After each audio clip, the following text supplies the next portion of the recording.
They have a seat. Marcy, what are they saying in the comments? Can they hear us? They're probably turn the music off.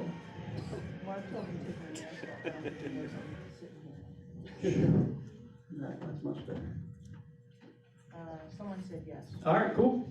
A couple people said yes. All right, we're getting started. Welcome to the relaunch of the Maryland Investor Network monthly meetup. We'll be meeting right here on the second Monday of every month. We're going to have a new speaker, and I have the unique pleasure to interview them about their story, their journey, and then at the very end, we'll do Q&A, time permitting, and then we'll also, from you in the Zoom, if you would put your questions in there, we'll take a peek, time permitting. So I want to welcome you all again here. We'll do this interview with Will for roughly an hour and 15. We'll do networking, so for those of you here, you'll get the most value, and then we'll head on out. We'll do it again next month. Next month, we have the one and only Mark Owens coming, so I will go ahead and post those details after today. But first, we got the one and only Will Rodgers. Will, welcome. Thank you very much. Thank you very much. We got to get this man's mic working. All right. That's better. Is that better? That's good. It doesn't move with you because you're not. He was worried about how it looked on him, so he puts it on his neck. All right. Is this better? Hey, round of applause for Will. All right, man. Thank you. Thank you. Good icebreaker. All right. All right, so Will, welcome. Why don't we start with the very beginning? Where were you born and raised? What's your family makeup? Tell us more about the very, very beginning. All right. So we're gonna start off from the beginning. Born and raised in Baltimore City, single parent household. Grew up in the city, Section 8. Yeah, it's me, my mother, my brother, and my sister, 2-bedroom property. And we stayed there, probably lived in this one house, I think 14 years. At age 14, moved again to a 3-bedroom house in the city. It was also Section 8. So all of this is important because when we get to the end of the story, you'll realize that I didn't start off with any help at all. Take us through your childhood. What was that like? It was cool. Loving mother with a very hard-headed child. He's always mischievous, getting into stuff. First time I got into some real trouble was when I was arrested at the age of 9. That was the first arrest before I turned 18. Second one was probably around at 12. And then pretty much like every year leading up until 18.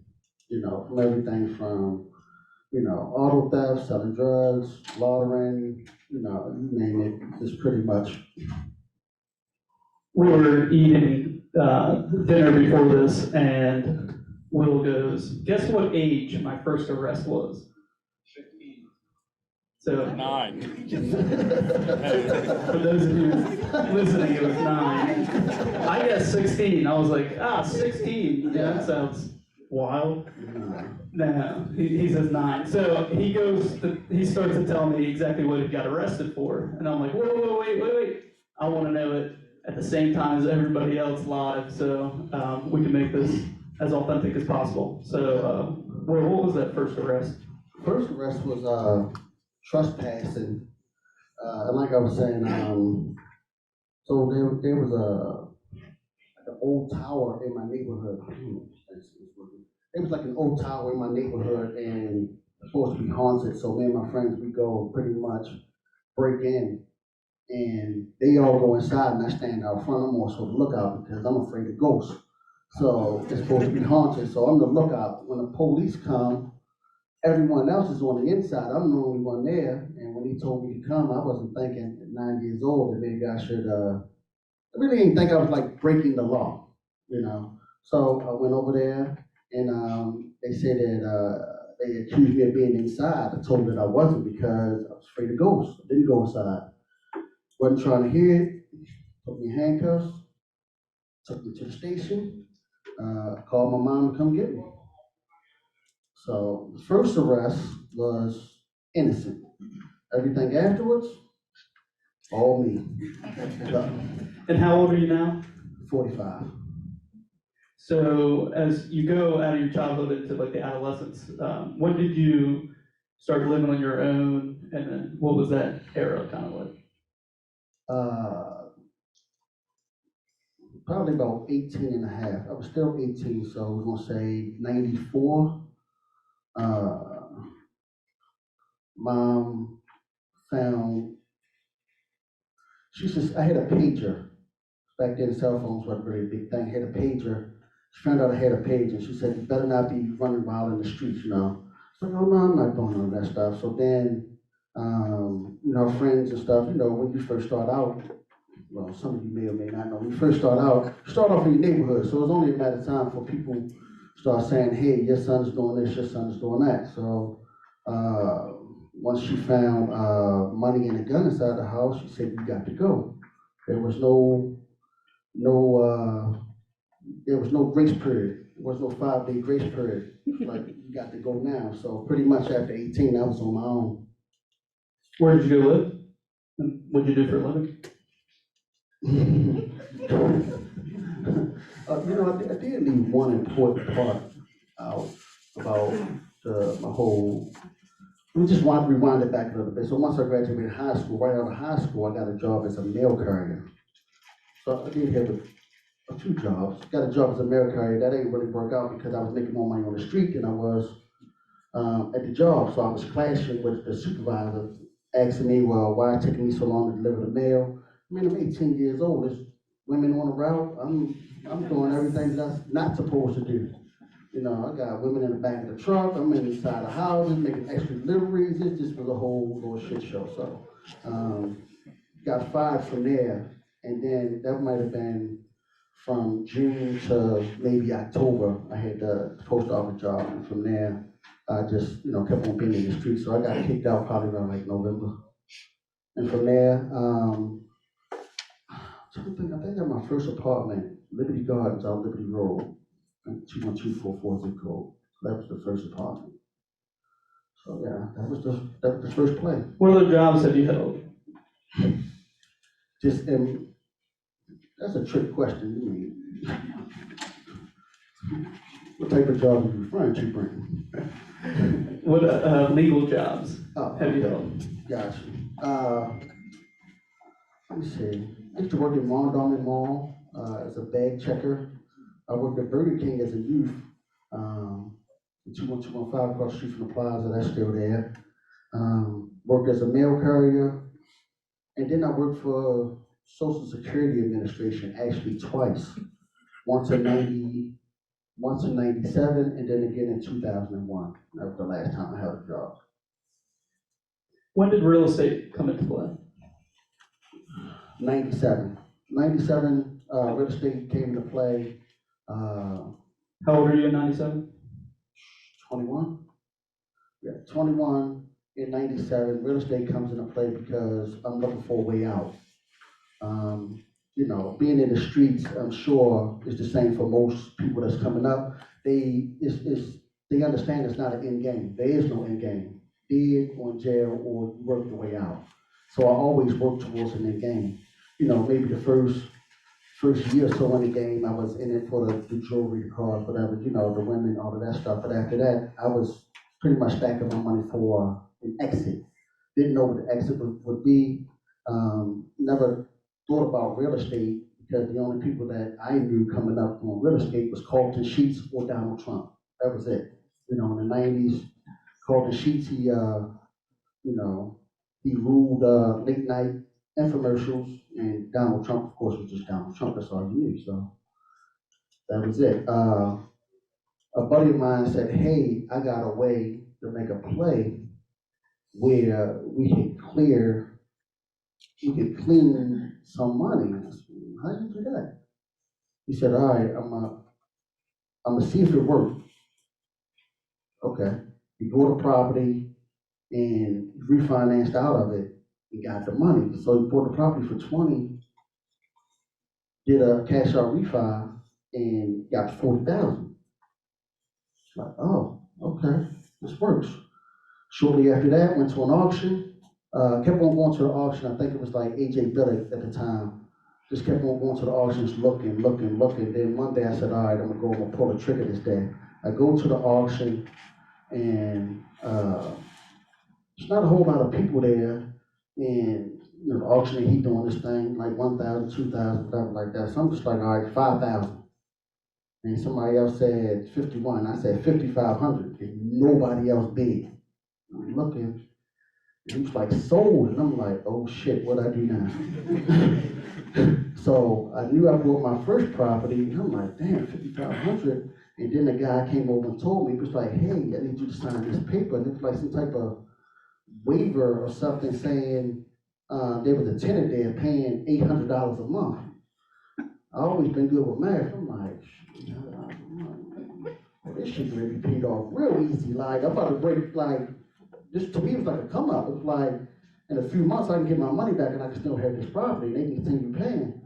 So we leave that auction, we go around the corner. This was on West Landau, that first property, I believe. We went around the corner to Claymont, right off Emerson Avenue. And same thing, he started doing his thing, and I think the highest bid was like 2,800, and I say 3,000. Then the guy started getting back in, and we bid it up to, I bid it up to $3,800. Same thing. I went to auction. There's a tenant in there paying the same amount of money, $800 a month. I'm like, shit, I definitely hit the jackpot. 2 properties under 10,000, $1,600 a month. That day right there changed my life for the better. I was like, oh, we ain't gotta sell drugs no more. How long into the real estate game did you quit selling drugs? Well, it wasn't right away. It was, let me see, I bought these properties in January of of 97. So I didn't stop until May 15th, 1999. So still like 2.5 years. And what happened with those first 2 properties that you purchased? Do you still have them today? No. See, this the biggest thing with having money and no guidance, which is so important today, financial literacy. We had money. I mean, there was nothing to make thousands of dollars, but we don't know what to do with it. Like you see, same way with people in the streets, same way you see these athletes, they get their money and they go broke. If you don't have financial literacy, you don't know. I didn't realize what I had. I knew it was something to make money, but it was more so a hobby. It wasn't cool. It wasn't the thing to do. But I knew that if I kept on doing it, that if anything, if shit ever hit the fan, I would have something to fall back on. So that's what I kept on doing. Then I was encouraging my friends to buy property, and that's just, how things just took off for me. Walk us through your mindset at that first auction, and then when you grabbed the property and you ended up purchasing it. What were you thinking? My honest thought was, okay, I'm gonna flip this money right here. I'm gonna do this refi thing, and now I got more money to buy more drugs. That was literally, it was like, I got more money to buy more drugs, but I also be able to keep the asset. Like I saw the bigger picture, but you gotta think, I'm still 20 something years old, a product of my environment. So when did that start to click? When you saw the bigger picture and you saw what you had now? Well, the bigger picture came in shortly after that. Got in trouble with the DEA. I bought them properties in January of 97, got in trouble with the DEA that summer of 97. Then had a few, street issues that led to the exit of the game that made me realize that I needed to take this a little bit more seriously before I definitely wound up dead. I had a baby on the way, went to make a play in the streets that turned into a robbery and kidnapping, that I was able to get my way out of, luckily with my life. And it just made me realize that, you know what, I better start taking this other thing a lot more seriously. And that's when I started doing, checking into the tax sales and stuff like that that I could buy. That's how I wound up with the other play that we talked about earlier with the property enforcement tax sale, so. I'll tell you what, there's nobody that I've met in this industry who can just speak street names like Will Rodgers. Who knows what I'm talking about when he's just throwing out street names? Who's talking to them? Yeah. Yeah, I mean, this man knows streets. You know the names, yeah, and you're still investing there today. yeah. I take a lot of pride investing in 21215 because that's where I grew up at. So I know 60, 70 properties just in that whole zip code right there, just because, it's kind of like when you first start out in the streets, you start off in your home base. So, that's how it worked out for me. So then walk us through, here you are, you got your first couple properties, your first 2 years of real estate, you're making that transition out of your former job into real estate investing full time, and you got a couple tenants in place. What was your journey like after that? Say over the next decade or so. So entrepreneurship has always been my thing. The very first thing I did when I exited the street was I opened up a snowball stand. I had a snowball stand in the shopping center over the Alameda, Cold Spring and Alameda, Alameda and Belvedere Shopping Center. See? Opened up a shopping center over there in Belvedere Square. People wouldn't believe how much money it is in snowballs, but it was pretty much making like $800 to $1,000 a day selling snowballs over there, and that kept me busy throughout the summer because I knew I had to distance myself from, then I had to build a whole new circle, because I couldn't get drawn back in to my former situation. So I started doing that, and then I started doing, I was still going to the auctions, but things were a little different because I was going into different neighborhoods. It was easy to buy uptown. I started going downtown trying to buy property down in Canton and stuff like that. And it was a different play that I wasn't really understanding. Because those properties down there at the time, they were still going for like 70 grand. And it was like, it wasn't making sense for me. So what I did was, when I got my real estate license in 99, because I wasn't understanding why I couldn't buy these same properties. But I needed to understand just the bigger picture, why the values down there were so much higher than, uptown. You've had your real estate license for 23 years? Yeah, I got it in December '99. So, because, back then there was no Zillow, Redfin didn't exist. You still had to go pick up the key from the office when you wanted to go and see a property. So, for me, I had to figure out how to get it. I can't sit around and wait for somebody else. When did this click? Like, when did real estate investing click? You're like, I got this figured out, this can pay my bills, put it through the table, I can build wealth. When it fully clicked for me, I'm gonna probably say about 2004, 2005, because the market was starting to heat up, and I had properties that went from being worth $50,000 that were now worth $150,000. When the market was just starting to gain steam, and I was like, whoa, I can really make some money by selling these properties and,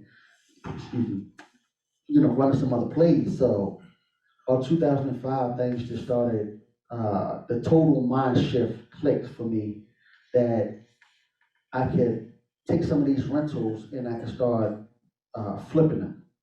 So that's when the whole flipping thing really started like clicking. Before I was just buying rentals, selling one here to a family member, selling one there to a homeboy, things that matter, so they can make money or get into the game. But around like '04, '05, when the market started heating up, I was like, oh, I can start flipping like and make it a real business. So then what happened in late 2008, 2009, 10? Oh, shit hit the fan for everybody. I was in a handful of rehabs, and things went south. I had to wind up. One thing about me is that if you invest with me or if I had some money, I didn't want to lose the money. By this time, I had just started doing, things with hard money, just starting to learn the whole hard money play, because prior to that, everything was my own money. From there, when things went left, I had some choices to make. Some of the properties I was able to sell. Of course, a lot of people got stuck with property, and I wound up. I had a choice to make from the last property that I had that I couldn't sell, or either let that house go into foreclosure from the hard money lender, or let my personal house go into foreclosure. I chose to let my personal house go into foreclosure because the people that lent me the bank was a group of investors like you and I, like anybody here in this room. And I'm like, man, if they lose their money, it's just not gonna sit right with me. Like no one ever lost money with me, not when I was in none of my businesses, illegal or legal businesses. I've always been a cash cow. So I paid my debts, I've been good on it. So what I did was I moved the um, into the flip. It wound up being a very good deal. Milford Avenue, 3802 Milford Avenue. Milford wound up being a good flip. I let my personal residence go. I moved into here.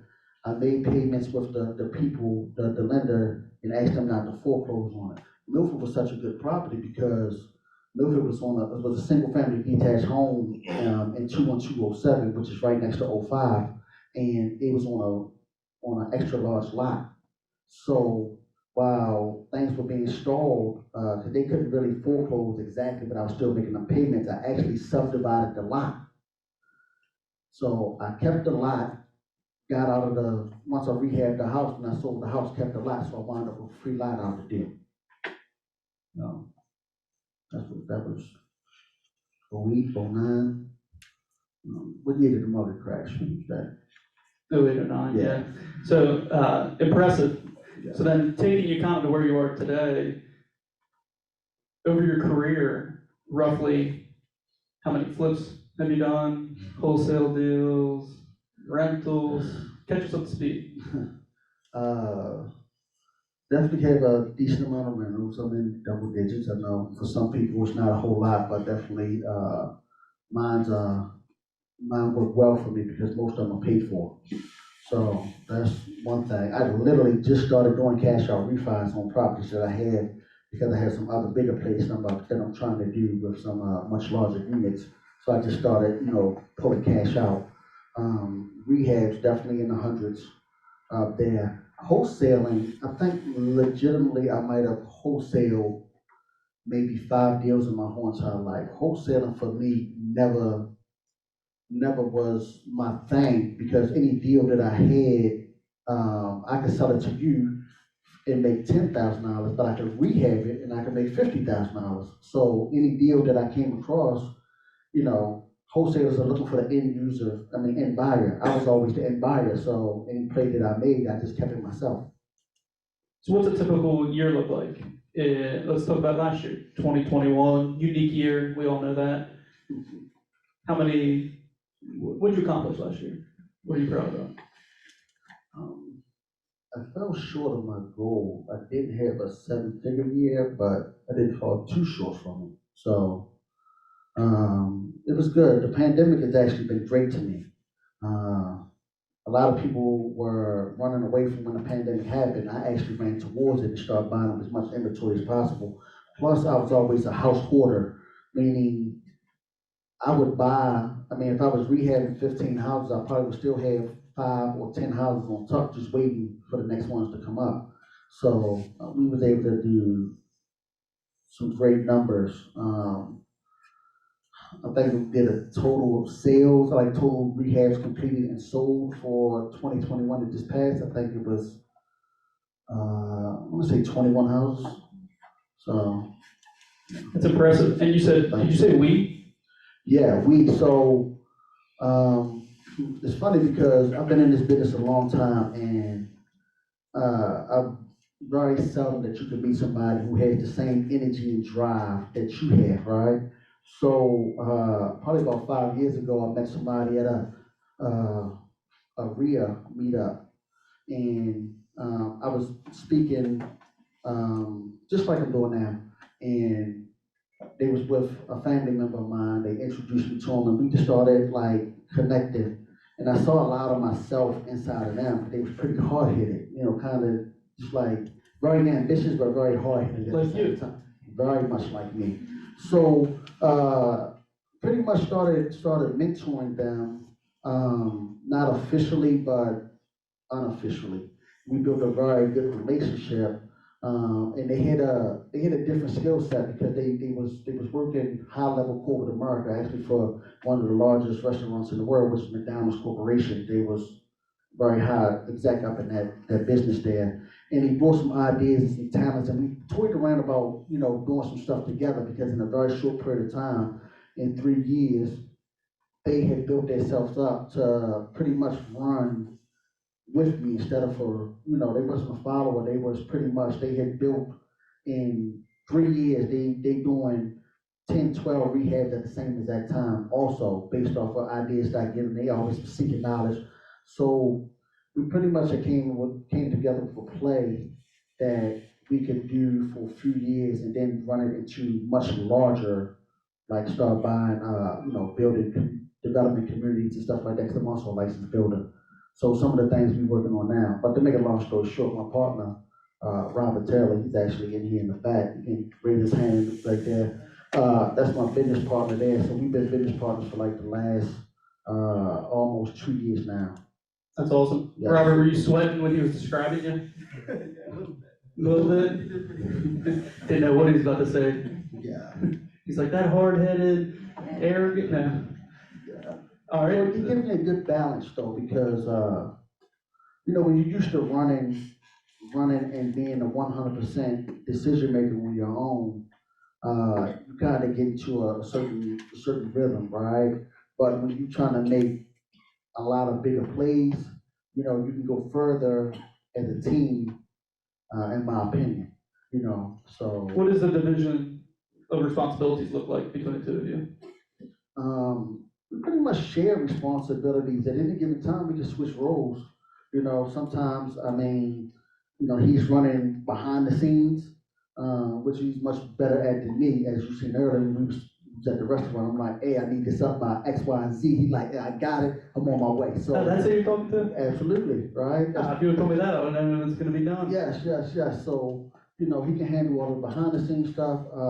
He done enough speaking when he was with McDonald's Corporation. He doesn't prefer to be in front of the camera or be in the forefront. I've always been there. So, it's a very good working dynamic for us. That's cool. So looking at this year, what are your guys' goals? So we started new construction in 2020. This year, I think we're on course to build probably at least 4 houses on the infill lots that we have there. Rentals, probably do easily another 20 rehabs. And then the one thing that we segueing into right now is going to be the whole teaching of real estate to other people. We're going to start off with fix and flip, teach people how to fix and flip houses. But that's primarily what I do. And then we'll eventually branch off into not wholesaling. We're going to do some wholesaling, but we'll bring in other people for that, because we all know how actually Robert started off wholesaling. So he's much better at that than me. And landlord, and it's going to be a whole big situation going on. It's a big year for you. Absolutely. I mean, I saw you at the restaurant. And you won't believe this, but this man didn't eat any French fries.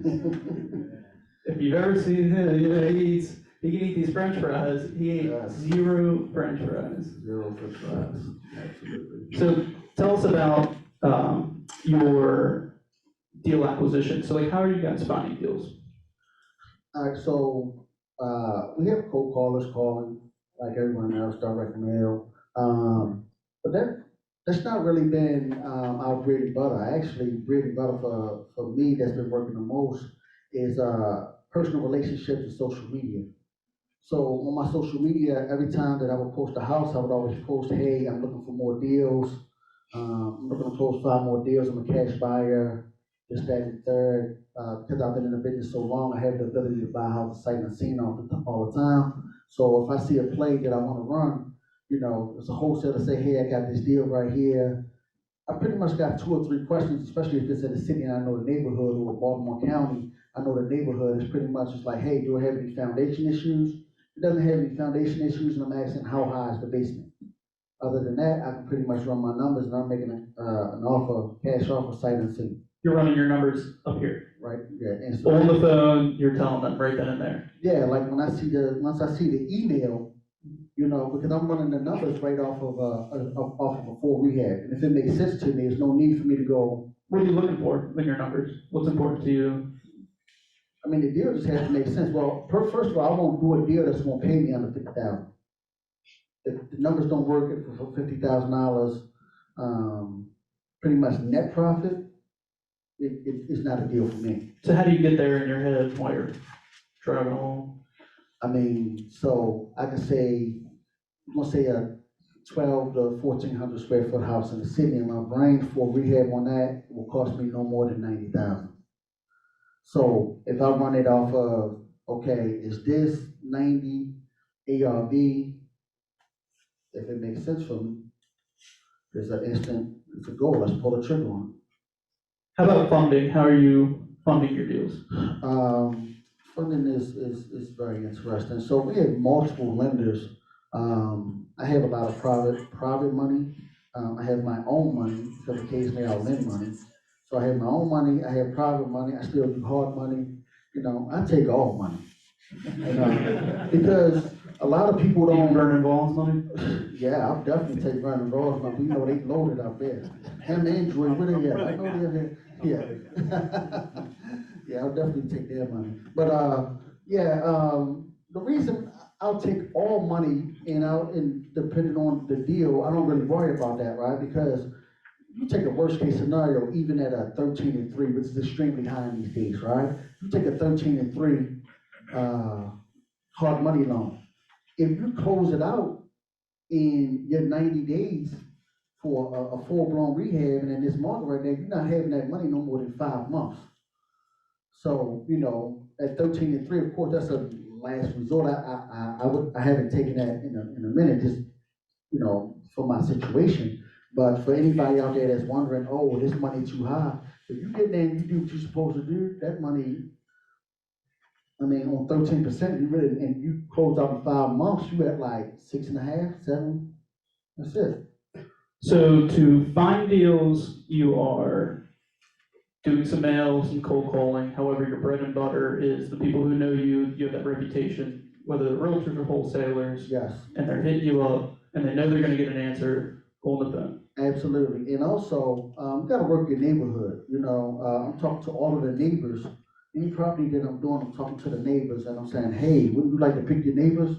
You know somebody that want to sell a house. You know, what's the famous line? Is who do you know that want to buy or sell a house? You know, let me sell you one of mine, or let me buy yours. That conversation should be had with everyone you're having a conversation with if you're in the business. And then funding them, you're still using hard money predominantly. Well, you're are you using hard money, like formal hard money lenders in the market that we would know who might be here today, type of people? Ain't none of my money in here, but listen though, if anybody here want to give me some money, do not hesitate to stop me on the way out. I'll take all money. What do you, But it gotta be under my terms. See, that's the other thing. what are your terms? Oh, my terms are definitely I'm not paying 0 points. I'm not making any payments. Pretty much I need you to give me 100% financing. My track record warrants 100% financing. At what rate? I mean, I could go up to 12%, but that would be pushing it. I mean, normally around 7 to 8%. You get money at 7 and 8? Absolutely. And No points. no origination points, no fees. No payments, and sometimes, I mean, half the time, depending on what it is, funding first draw at settlement. And how'd you find these people? Believe it or not, I'd say 50% of them found me. You know, they wanted to work with me, so therefore, As in, they saw you speak and they. well, they saw me grabbed speak, you or away somebody afterwards? told, like one person told, like another one hard money lender or private money lender told someone about another one. So, that's what it is right now. So for full transparency, it definitely didn't start off that way. But, everything's a negotiation. So what I would start off doing was anybody that I started a business with, I would say, hey, listen, I'm looking to build a long-term relationship. So what do we need to do? When I first started taking hard money loan, I think it might have been like 14.4, whatever like that. It was kind of like the going rates and stuff like that. So I'm like, okay, what do we need to do to get down to 10-0? And he's like, oh, I don't know, this, that, and that. So I said, all right, look, this is what we're gonna do. I'm gonna do your first deal with you at whatever numbers you're asking. And then from there, every deal afterwards, we want to shave something off, right? So the first thing that I got rid of was points. So, we started out, we'll just use the 14-4 as an example, because we talked about many years ago. By deal 5, now we have 14-0.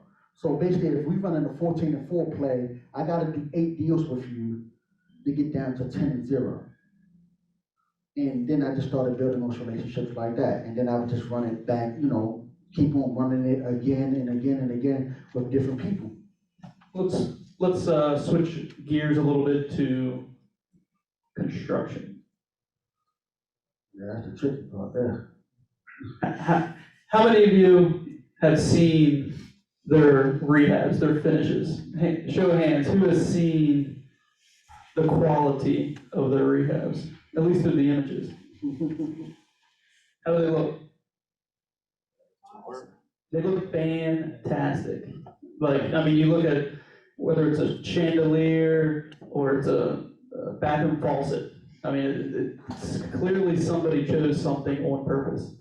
So walk us through your current construction arrangement, and then take us, or if it makes it more natural to you, how did you get to where you are today with construction?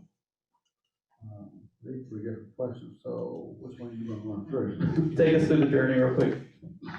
You mean like a rehab journey, Your construction, when you first got started, where you're hiring general contractors in the area, Yeah, and then what are you doing today? I first got started, it was hollering all junkies. They was like, listen, bro, I told you, I started out a whole different animal. You know what I mean? Like, you go back, you got to go backwards to go forward. That was a whole nother thing. You got to get them high before you start getting them to work and all that. That wound up being a total shit show. As time went on, I just realized that this wasn't cutting it. And then I started hanging out. I think when I first started, also, Home Depot and Lowe's wasn't around really. It was Heckinger's. So that was a whole, that was a different animal. You had to go in there, you might find somebody that, that knew some plumbing. Like, hey, you want a job? And that's just how it went. So how does it work now for you? What do you do? Now it's much more easier. You can pull up to any job site, find out who's in charge. Like, hey, for me right now, we have our own in-house crews. Occasionally, those crews get overwhelmed, and I'll outsource to like a full service contractor. But right now, pretty much what I realize works best for me is to have my own crews that primarily are doing work for myself, that's working inside of my ecosystem, and I can, run things more efficiently and effectively that way. How about somebody newer? What advice would you have for them when it comes to getting the construction done on their jobs? Junkies. Definitely not the junkies. Who am I listening to? So the best thing that I would say for them is a referral, right? Someone who can vouch for someone else, and that's going to be the easiest way because they want to be able to tell you the whole situation. Do they show up on time? Are they going to do what they say they're going to do? Are they going to be a little long-winded? Are they licensed? Are they unlicensed? So, referral. If you're not going to do a referral, the best thing you're going to do is going to be go to Home Depot, go to Lowe's, go to stores, have a pro desk, and familiarize yourself with who are the people that are coming in there first thing in the morning time buying material. These are the guys that pretty much showing up every day because they there to get the free coffee. They standing in line at the pro desk to check out. So, you talk to these guys, you build relationships there. You want specific plumbers, you go to, plumbing house, supply houses, Ferguson, things like that, electrical supply houses. You gotta go where the guys are. You gotta go early in the morning time. You don't wanna be there 11 o'clock in the daytime. They the guys that say, yeah, I'm coming. Never show up. And this is like a completely unsolicited, shameless plug, but the Maryland Investor Network, if you don't know anybody and you're looking for a referral, you could always post in there. Obviously, do your own due diligence, you're gonna get a million different stories, and could just be a complete thread that at least gets you started. Yeah, bunch of assholes in that group. Hey, we're working on it. Where are the moderators? Where are the Maryland Investor Network moderators? Dude, I just love deleting. I'm gonna hold you guys accountable because the one thing that grinds my gears is when the newbies come in there and they asking a question. All of these supposed to be veterans, I agree. rip them to shit, and they act as if they didn't have to start somewhere. I stopped going on there when I started getting into guys because I'm defending the newbies. So you moderators, y'all need to, definitely hold these people accountable. At least, like if you're going to make, smart ass comments, somebody can ask one question. The first thing that's going to come out of these so-called real investors out here is, oh, that's what you get for investor pricing. Right? That's a whole. So I give a ton of shout out to our moderators because lately, it has been clean. It's been really good, and we'd love to have you back on. You got to read the room before you shoot your shots. I'm now in charge of the Facebook group, and you're shitting on it. But it's getting much better. This is more so like while we here, and I know a lot of these people that are the ones that are doing the nonsense while they looking, let them know like shit's not cool at all. You're right. Everybody had to start somewhere, and why not use your gift, your talents, your experiences to help someone instead of acting as if like you didn't need help at one point. Yep. All from here on out, we'll place this here. From here on out, we have a new rule that's all posts, feedbacks, comments must be constructive or they will be deleted. If it's not constructive to somebody, it's out. We want to encourage people to feel like it's a safe space to ask their questions. I think that's a great idea because I know, when Mark founded the group, that's what it was intended for. It wasn't, to be this, oh, I'm bigger than you, I know more than you situation. And that just irks the hell out of me. So let's kind of go full circle now. Where are you headed? What's your vision for your life? Like for what business, how business is going to serve it? Where's your business headed? Like what's the future for Will Rodgers? Well, the future for me is, I'm still going to be rehabbing, but definitely REI Playmakers, which is the company that is going to be the education piece. And it's going to be a whole community of pretty much playmakers in the business, right? I just started new construction, but I'm not at the point where I can teach it, right? But I got I know people that can join, like I can link forces with, right? That can help get the message out there. Like for me, you got Chase Freeman in the back, right? Chase actually got me in the game to help me start building. You got Vernon in the building here. Vernon is running an infill lot class. I went and took his course. Even after I had already built my second house, I went and took his course because, I'm always learning, always educate yourself. So, and the playmakers, it'll be people that's doing deals as big as myself, and much bigger plays, because eventually I know I'm gonna start developing much bigger properties. Like I know this year I'll do at least 4 new builds on top of the 20 rehabs that I've had planned. But when is enough? When my daughter graduates high school. So yes. How many more years? Willow's 12 now, so we got 7 more years. Yeah, so no matter, I'm pretty much setting a date on it. Like when I decided to get out of the streets, I put a date on it. I put a date on it on May 15th because I had another child on the way, and that was supposed to be her birthday. She actually came May 27th, but I knew that I had a bigger purpose, all right? I mean, look, realistically, the way my life is set up right now is that I can live my entire life on $125,000 a year.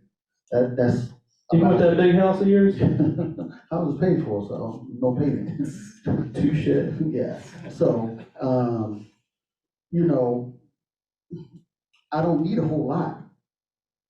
Within the first 60 days of every year, I've already hit my goal for the year. So, enough, like right now, that's why the teaching piece is like, let me help others, let me get out here and tell my story, because if I can make it, look, I come from single parent household, absent dad, mom did the best that she could. We grew up on food stamps, block cheese, paper food stamps, that might have been before your time, I don't know. I'm just shaking my head. Right. I'm talking about, now there's the EBD card, right? Back then we had colorful money like Monopoly money we had to go to school with. So, if I come from there and I can make it, right? I know that my story is inspirational to other people that can go out here, because, some of these people, they already started off with credit. Their parents, they had two-parent household that taught them, responsibility, discipline, and all of that. So if they want to go out here and get it, I could be their motivation, their inspiration, I could be their mentor. So that's more sort of thing for me. I really want to spend my later years and give it back. Understood. Now would be a great time for those of you in the room to think of your questions if you have them. We will open up for a handful of questions in just a second. I got one more for Will. And then for those of you on Zoom, if you haven't already, if you got a question, pop it in the chat. Marcy's going to look through them, and there are a few our way that seem to be questions that are perfect for the occasion. So, Will, my final question for you is, and we talked about this at dinner a little bit, if we were to take you and you were to start over today, knowing what you know, how would you go from a newbie investor to where you are today in such a record time? What would you do? First two things I'm going to do, in any time you drop me in, the very first thing I'm going to do is I'm probably going on meetup.com and finding all of the local RIAs in meetups, so I can know who the movers and shakers and the players are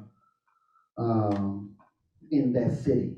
If I don't have any real estate experience, what I'm going to do is, once I find out who the movers and the shakers are, I'm going to be looking for a mentor, because mentorship is extremely important.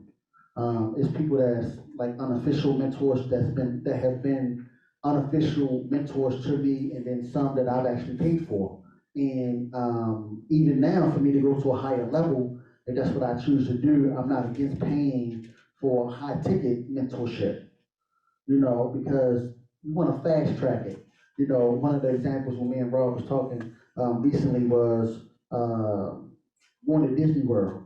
You go to Disney World, you haven't been there, the line to get into one ride is a 2-hour wait, right? So what's the workaround? It's the fast pass, right? You pay the money for the fast pass. You get in, you get out, you enjoy yourself, but also the fast pass for mentorship is so you don't make the mistakes. Because if you all ever been in the business, you're going to pay one way or another. You're going to pay on this front end, you're going to pay on this back end. And I've paid both. And I've definitely paid more money on the back end and realized it's much easier to pay on the front end. So, So you said local meetups. I think everybody listening to my voice right now can put a little check mark there. So kind of, because there are a lot of people here that are in a lot of ways successful. A lot of movers and shakers in this room that I've seen them, I know them, and I'm making eye contact with a lot of them. And this is like just out of rooms, and a lot of people here too. I mean, there's almost 80, 100 people here. Yeah. We had almost 100 people online. There's a lot of people dedicated and in the same exact space that you could talk to. And here, when we wrap up here, I mean, there's a ton of networking that should happen because Absolutely. you can come here and hear your story. It's one thing, but you're saying if I'm going to go and be successful in this business, I need to go there and meet the people. I need to pay for the fast pass. Yeah, absolutely. The networking piece is so important. I'm gonna tell you a short story of, I remember one house that I was doing, I was looking for hard money for, that almost put me out of business. Called up, someone gave me a referral of, hey, this one can give you some money. I called her at 8 a.m. in the morning time with my early bird, and she answers the phone. And I just started talking, blah, blah, blah, blah. She was like, hey, can I give you a call back? I'm in California. So it's 5 a.m. in, all right? I run the deal past her. She said, hey, I'm not interested in doing the deal. So the person that gave me the referral, I'm like, man, I thought you told me this lady was gonna give me this money. Make a long story short, they like, hey, why don't you go talk to her in person? I'm like, well, she said she's in California. I'm like, nah, she runs a meetup also. Okay. So at this time, it was the woman was Beth Marzi Hazen. She lends money, but she also runs the Maria. So I go to Maria, and this is my first time now that this is 2010. I'm thinking maybe the market was just starting to come back around. So I go there and I start talking to so many different people in the room. And that was almost like my second wave of real estate, because I was making money, flipping one way, but I realized that I'm in the room now with all these people, and I go in that kind of arrogant thing, I know everything, and it was very humbling that, I'm thinking I'm doing something by doing, 2, 3 houses a year, 3 to 4 houses a year maybe, and these people in there like, yeah, we're doing 10 houses, they run in different places, they run in rooming houses and stuff like that. And I'm like, oh damn, this is a whole new world. So I literally, I remember putting up on my board, my little board that I would write up on, right? Okay, change methods of thinking. So I started going through all of these. I literally started going to Maria faithfully, just networking with more people, and then I was taking, tools from other people's toolbox, meaning their ideas and the places they were wanting to be successful, and I was converting them over to mine, and that was it. So networking free, this paid. Yeah. What about what are you going to do? Let's wrap up this question. And what are you going to do to go out and find your first deal? Acquisition wise, if we're targeting one deal, what are you going to go do? Knowing what you know. Knowing what I know now, so when I go to the meetup and find out who the wholesalers are in town. And who are the wholesalers in town? Hands up. Yeah, I need to get on all of you guys' lists. Anyone that's in here. You're already on my buyer's list. Okay, well, I need a deal from you. I'm ready to go right now. 6 hours ago, I'm waiting for you. Okay, no worries. I'm on it. Yeah, so I'm finding out who the wholesalers are in town, and I'm just, I can't jump right. I can't do the total site unseen, but because I don't have my contractors already in place, I got to build my whole team all over again. But pretty much I'm doing the networking. I'm finding out who the players are for my team. This is going to be my contractor, my title company, my wholesalers, whatever the case may be, and then I'm getting to work from there. All right, so you're focused solely on wholesalers to get that first deal. What about funding? How are you going to fund it? Or from a newbie, so if I'm building my team from the networking I'm doing at the events like today, right? I'm finding out who here lends money. Who here lends money? Hands up. Okay. Hold on, put them back up. All right, Got it. look around. Yeah. And then, same story for construction. Yes, that's not the original story, but. You go to meetups, Yeah, go to meetups, because now I'm asking for referrals. I'm trying to fast track everything. So, I'm just pretty much talking to, I'm networking with everyone, you know. Your network determines your net worth. So, you know, I'm networking with anyone that'll conversate with me, you know. Who here is in construction and sells construction services? Yeah, I could definitely use all you guys' information because as I grow, I'm definitely going to be switching from my team model to pretty much putting everything else out there to having the, you know, the one contractor do everything. So, yeah, anybody, you know, like, please see me or see Robert in the back. Make sure y'all get y'all contact information out. 'Cause I'm definitely looking to, build a team of contractors that can go. By show of hands, how many of you classify yourselves as a new investor? Somebody who has yet to get in the game and you're excited to get in the game? Hands up, please. Hold them up. Can we give everybody a round of applause who's here, who's brand new?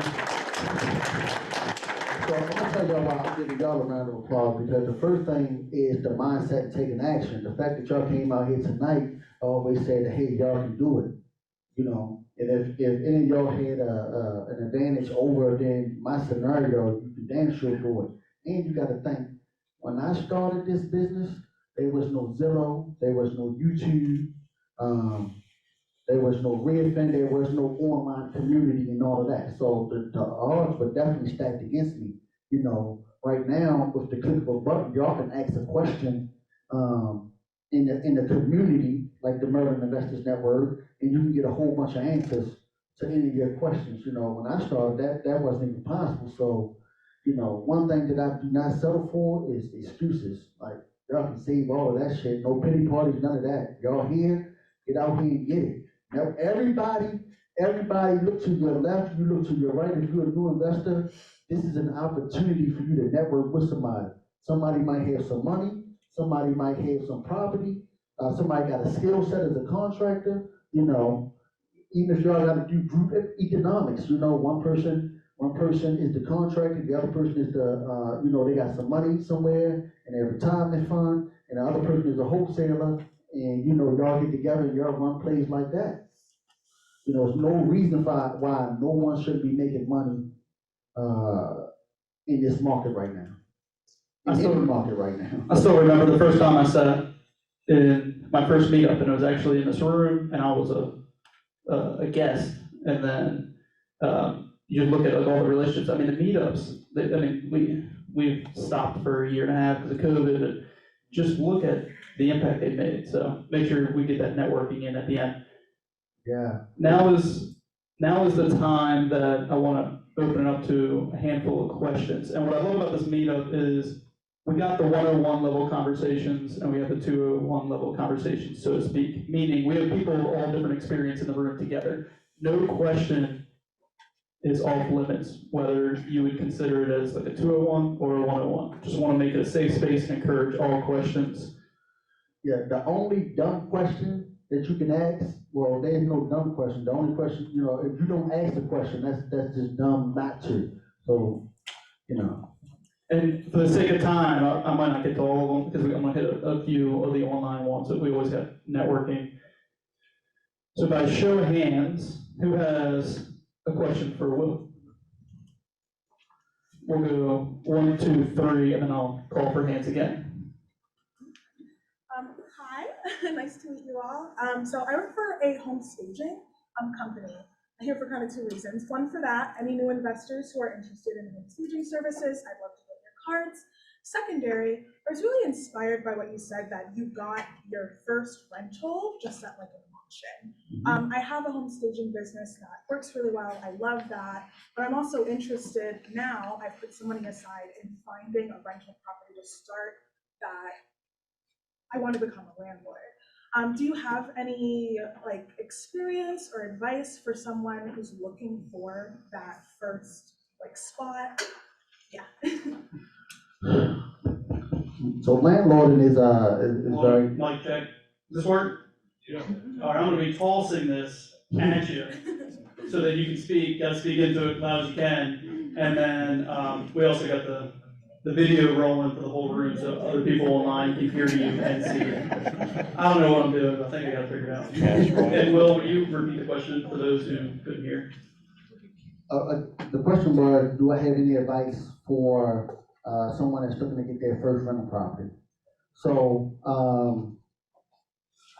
figure out what area you wanna be in, because rentals are tricky, right? For me personally, I don't invest outside of outside of my area, okay? But I know plenty of people that are happy with buying units other places. The best advice I would give, which is my all-time favorite, something that I did, was house hack for my first rental. Like I literally, bought a property, fixed it up, and then I moved in the bottom unit and rented out the top unit. So that's something that may be a play for you to run. You know, depending on what your credit is, it's like you could do an FHA play like that. And you can do that even for a multi-unit. You can run a NACA play with the multi-unit also, where you put less down.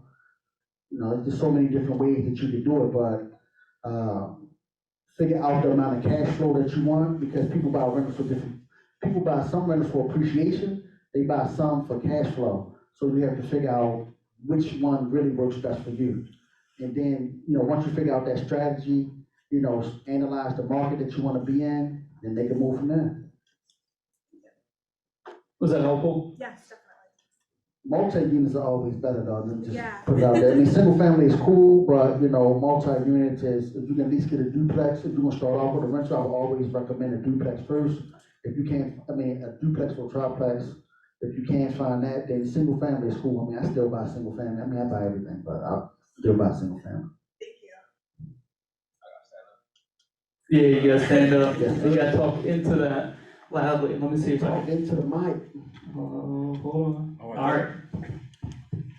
So what do you think your biggest challenge was, like, throughout everything? You found out that wholesaling wasn't your niche. Changing my mindset, that was the biggest thing. That's gonna be your biggest challenge, because when your mind ain't right, you're fighting against yourself.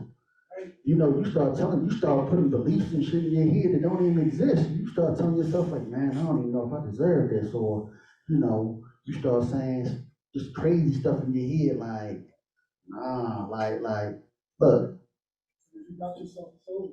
yeah, your mind, the mindset is everything. You can look at it, you can give me any scenario and I'm gonna just focus on the positive side of it, right? Because there's so much negativity, there's no need to focus on that. If you got your mind right, you start telling yourself, you deserve this. You can achieve this. You can do anything. You start putting doubt in your head, you know, you are your thoughts. You know, for me, I told myself, like as a kid, I told myself, I'm gonna travel the world. I remember seeing pictures of the pyramids in the Colosseum and things like this as a kid. I told myself as a kid, anybody that know me as a little kid, they used to think I was crazy, the stuff I said that I would do. I've been inside the pyramids before. Real estate has been great to me. I've been around the world, you know. Last year in 2021, I traveled 12 times. 11 times, I'm sorry. 11 times. So, you know, mindset is everything.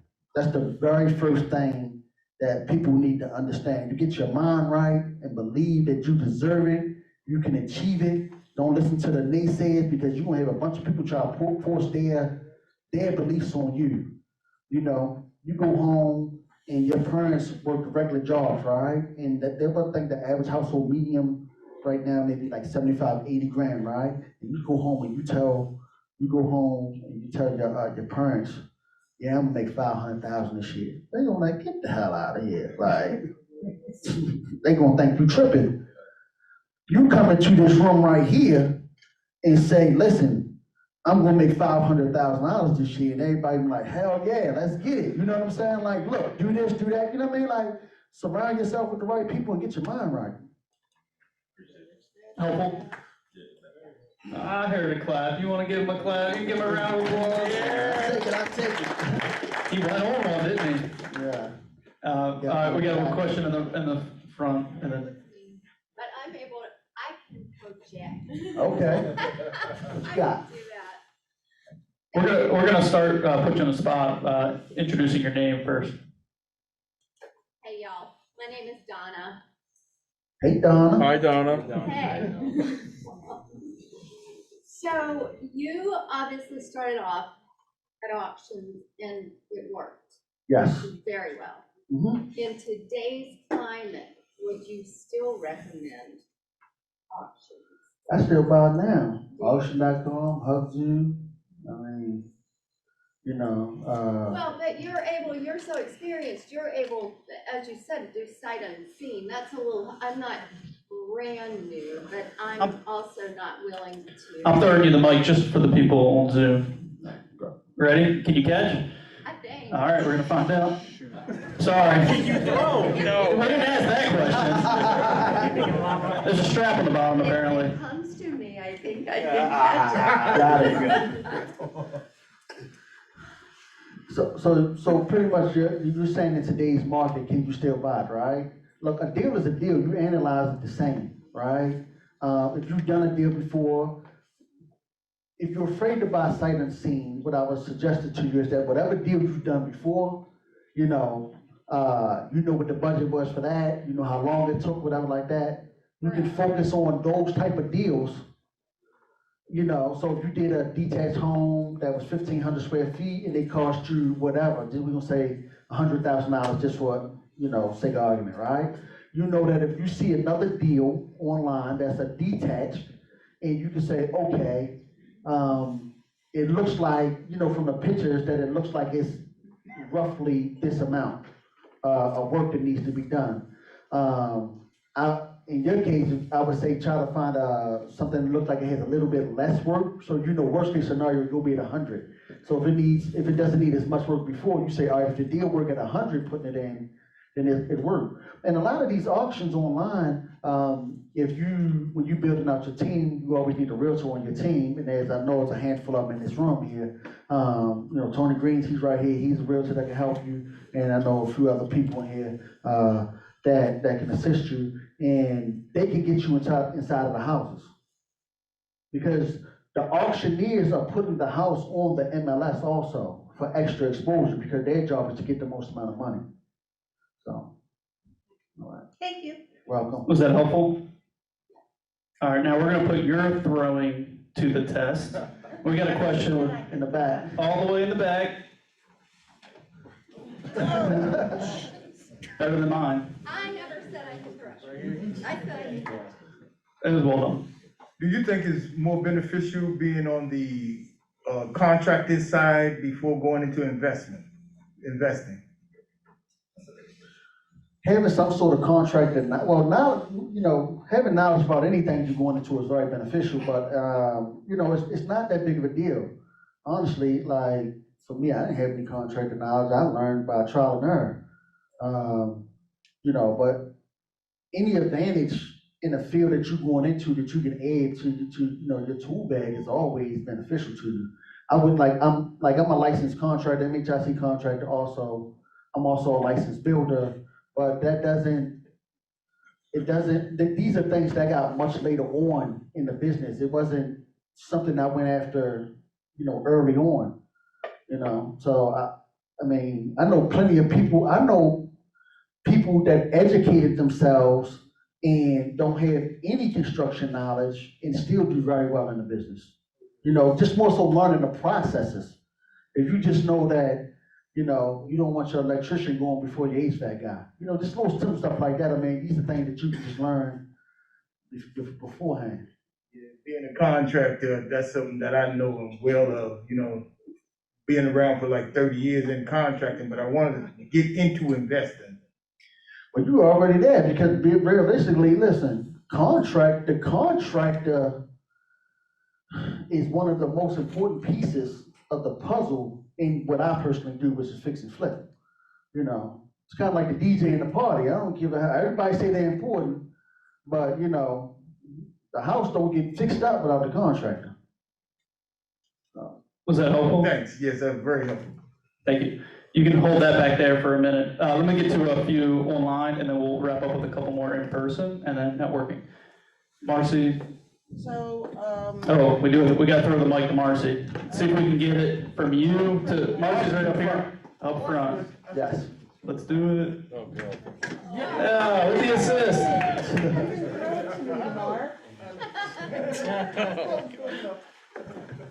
Okay, so a couple of the questions I think already got answered.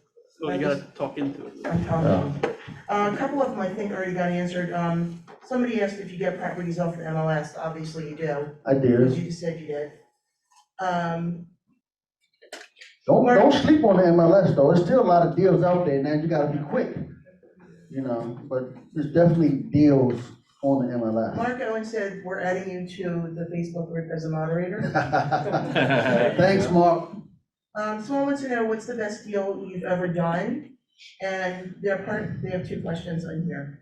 What's the best deal you've ever done, and who has had the most significant impact on your development and success? The second one is easy. Me. I've definitely had the best impact on my development of myself. The reason I say me is because without my mindset of wanting to do better in life, just in general, to go out here and seek knowledge, to surround myself with good people, no bad energy, no bad vibes. You know, that's the most important thing right there, just that mindset for myself. Biggest deal that I've done. Best deal. Best deal? Hell, anyone that got to the table was the best deal for me. You know, that got me a check. I mean, I've definitely had. Like a real home run, like one of your. I mean, I've had multiple six-figure flips. So, I mean, I think that's you know, I mean, I think the one I just put on. So I put them on Facebook and Instagram to ask me some questions, right? And I asked a bunch of questions, and someone asked about the house that I put in the background, which was I think 3401 Callaway. So this was funny because this was a deal that we got like when the pandemic first happened. And so we got the house for $100,000. We put $150,000 into it, and we wound up selling it for $420,000. And these were deals that we ran pretty much all of last year and the year before that. I mean, I bought houses for $1,000 that I purchased houses from the city for $1,000 and $3,000 and sold them for $225,000. I mean, I've done multiple six-figure flips, so every six-figure check was a best deal. I can say that. One more. Sure, let's go. This is a good one. What's your recommendation for someone who doesn't know specific areas of the city to know if they should invest there or not? What do you look for outside of board ups to know if you should invest in an area or not? I'll let this person. Well, my situation is probably more unique than others because I always ran towards the properties that people stayed away from. Like, you know, my lane was always the areas that people didn't really want to get into. You know, I would go there and invest because I knew at the end of the day, the numbers are the numbers. Like, it makes sense, but people in their mind, they say certain areas, there's no value there, right? But 1633 East Landau Street, right? The same woman that I went to borrow this money from, Beth Marley Hazen, in the mid-2000s, she wouldn't lend me the money, right? So she was trying to get rid of some of her portfolio. She said, hey, I want this house. I want to sell you this. Won't you buy this house from me? She said, how much you want for it? She wanted $20,000. So I'll give you $5,000 for it. She said, no, I bought the house for $6,500. I put $15,000 into it. And the reason she wanted to sell the house for so cheap is because there was a lot of drug activity and some board ups on the block. Well, I bought the house, I had $20,000 into it. I put a tenant in there that paid me $1,400 a month for probably 5-6 years. And then once they moved out, I let the house sit for a minute. Well, we're gonna fast forward to now. 1633 East Landau Street is the corner house right there next to Broadway. 2 blocks over, you got Federal Street, you got Otto Street. So we're gonna go to the 1700 block of Otto Street. I just sold that house in the 1700 block of East Oliver Street, which is 2 blocks down, 1 block over. I paid $55,000 for that house. I think we put $95,000 in total. We just sold that house for $285,000 like 2 weeks ago.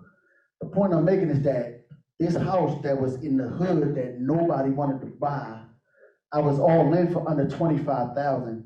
Cash, paid for in full, $1,400 a month for 5, 6, 7 years, right? Even when we let it sit for 2, 3 years, we've done so much work in that neighborhood now. The neighborhood is selling north of $250,000 now. So it's money everywhere, you know. So then when they say it's not money in certain neighborhoods, that's I don't believe in that. I think it's money in every neighborhood. But if they really wanna invest somewhere, just let them go there, keep them down in Canton, Federal Hill, and those areas right there, right? So they can stay out of my neighborhoods. I got a question. You said a pool we had about 90 grand, right? Hold on, my friend, we gotta get you the mic. Let's do, we'll come back to you. Let's get, my friend in the back, and then we'll hit you for your question. Just wanna make sure everybody gets theirs. Thank you. Ooh, all right, best throw yet. Marcy, yeah. Still got it. Probably high school boys. Like Ryan Tannehill. I'm Adam. I'm currently, nice to meet everyone. I'm Adam. I'm currently a freshman at University of Maryland. Last year, my senior year of high school, I reached out to an investor to my right, Moreno. And so in exchange for like internship, basically I was managing his social media and things of that nature. About a year now after, I've started to work up into other areas of the business, and I just really wanted to learn and things of that nature. What would you say is like the biggest, like the best way maybe to beat that learning curve and learn all areas and fields of the business? Is like right now, like I think 2 weeks ago I shadowed on a tenant showing for the first time. Like I just realized like comparing my knowledge to now, I just realized there's so many more areas and things in the business between construction, tenants, finding property. Like there's just so much to it. And like what would you think? Because I've watched YouTube videos of I hear grapevine books or books is the best way. Mentally, I guess there's so many different ways. But what would you say, especially in your experience, the best way to beat that learning curve and get acclimated and knowing these areas and knowing? Two ways. Will you repeat the question as you answered? Oh, all right. His question was the best way to kind of learn the business. He said he was a freshman. He internship and did an internship with another seasoned investor, and he's working his way up and just trying to learn the business in full. So I think you actually have the blueprint, and I guess the best way to fast track that would be mentorship, right? Or value add bartering, right? So you plugged into Devin with offering him. He's giving you some information, but you're doing a value add with him by managing his social media, right? So you can take that same approach, that with almost anyone, as far as an internship play of saying, hey, let me do X, Y, and Z for you, right? And you're gonna learn just by being around the business. If you taking notes and all of that. And one thing that I know about anybody or most people in the business, if they see you taking action and really wanting to learn and showing up, they'll take you underneath their wing. You know what I'm saying? I got 2 people in here now. You got Harmony right here with my that's shooting a video for me, and his partner in the front here, Jalil. Man, these some young college guys I met at a meetup, and I was so impressed at them with them. And them being real ambitious and really wanting to get it, I would give people my phone number all the time and say, hey, you get 15 minutes, just don't waste my time. I'll answer any questions for you. Just say I should have been sent them a bill, because they've been burning my phone up for the last 2.5 years.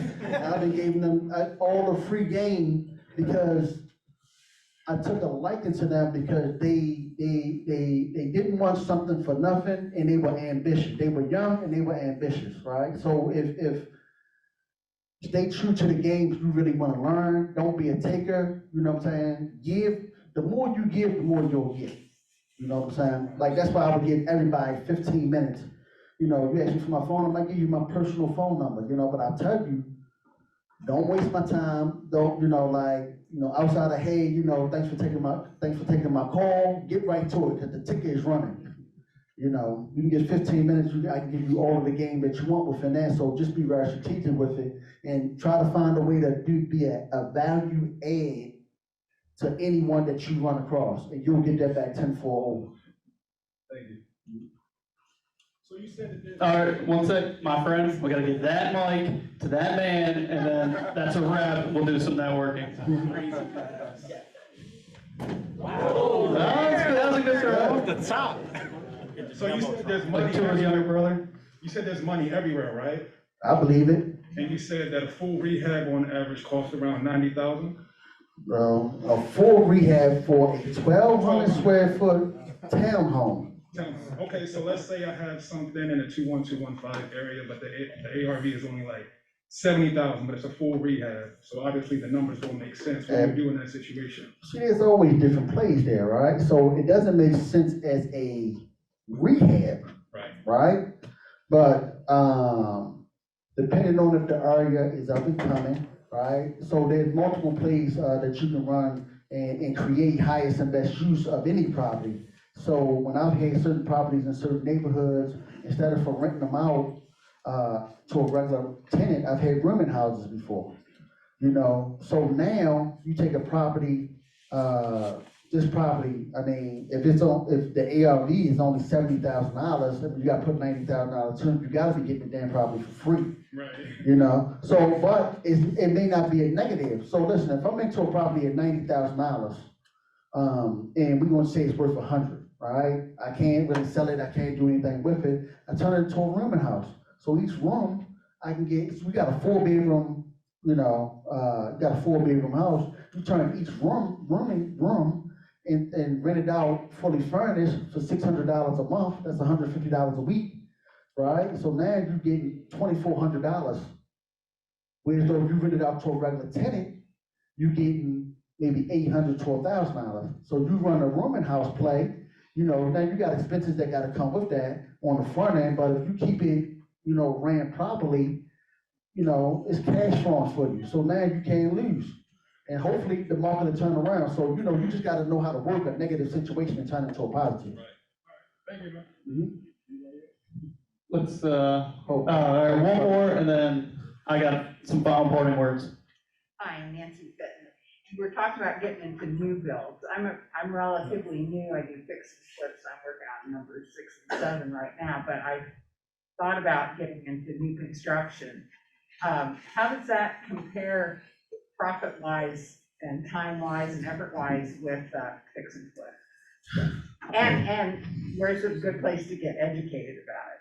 Well, I can tell you one way you can get educated about it. You got Vernon Baum right here, right? He has a class. Raise your hand, Vernon. He has a class that he teaches on infill lot building. I took the class myself personally, so that's why I can endorse it. Say, hey, I got a lot of good information. And like I said, I went after I had already built my second house, but he dropped a whole lot of information, gave you a lot of steps, A to Z, to help you just get understanding about it. So the profit margins, I mean, it's like anything else. You ask Vernon. Vernon has done some 6-figure profits on his new builds. You have Chase in the back. Chase has done some 6-figure flips, but they also done some that weren't, 6-figure. So for me, investing is like this. You set a number and don't waver away from your criteria. That's just pretty much gonna be it. Now, in the beginning, you might want to try to shadow someone, or like that lot that I told you about when I flipped the house and all of that. I kept that lot, and when I didn't know how to build, I told some. The only way that I would sell a lot is if I told a builder that I would partner with them. I would give them the lot, and you only paid me for the lot on the back end when it got sold, but I needed to learn the process. So, you just gotta find a way to leverage what you got, leverage whatever skill set you have, and move forward from there. Can we get that back up? Yeah, we just want to test your throwing skills. Fumble.